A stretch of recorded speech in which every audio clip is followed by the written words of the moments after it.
One of the first things I changed when I was diagnosed with MS was my diet. I am now 100% gluten-free and 100% dairy-free. I feel really good from it.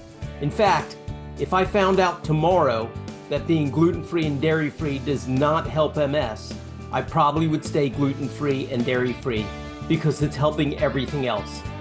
All of my blood tests are fantastic. My blood pressure is fantastic. My weight is great.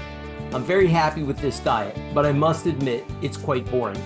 Typically, I have a boneless and skinless chicken breast on top of spinach. I probably have that 5 days a week. When I first decided to start YouTube channels, I came up with two names, Motivated and Strong and Fork UMS. The Motivated and Strong stood for MS. The Fork UMS, well, you can figure out what Fork U is, but the idea behind that is that I was going to post some recipes. Funny thing, I've done 16 videos and have not posted one recipe. So stay tuned. Here's my recipe for gluten-free, dairy-free brownies or cookies. They're absolutely fantastic. While I am sticking to my diet 100% being gluten-free and dairy-free, that doesn't mean that I don't have cheats. One of my favorite cheats is chicken wings. I don't eat wings very often, but when I do, they better be good. Another cheat of mine is the brownies that I'm about to cover. I read an article that cocoa was good for alleviating fatigue in MS patients, and since I have a sweet tooth, cocoa sounded great. I quickly tried to decide how will I make a recipe with cocoa. The following recipe is exactly what I came up with. It starts with 1/2 cup of King Arthur's gluten-free flour. To that, I add 1/2 cup of coconut flour. Once I have the flour in a bowl, I add 2/3 of a cup of cocoa and 1/3 of a cup of vegan protein powder. I then add 1/3 cup of almond butter.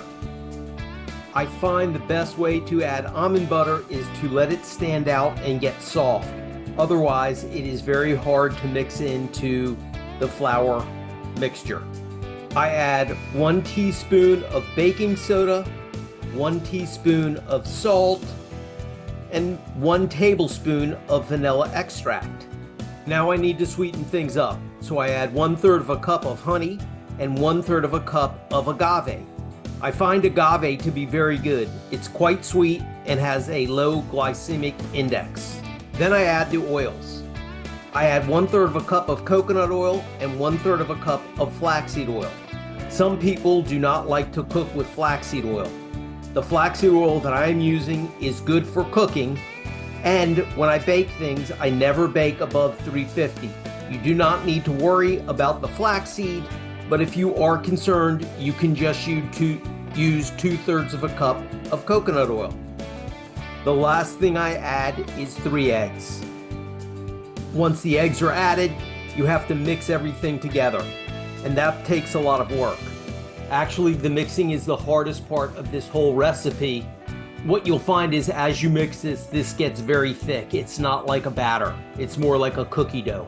So it really takes a lot of strength to mix this together, and you're going to make sure you want to mix it well. Once everything is mixed together, you can either put this in a brownie pan. If you do that, you're going to have to use your spatula to move it around to get everything flat, or you can make cookies out of it. I always find making cookies out of it is much easier. I enjoy cookies. I can also control my portions a whole lot easier.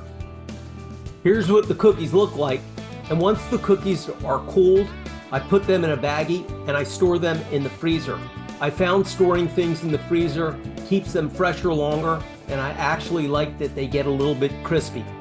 I hope you like this recipe. Next week, I will share my killer chicken wing recipe with you. Be ready, because they're really good.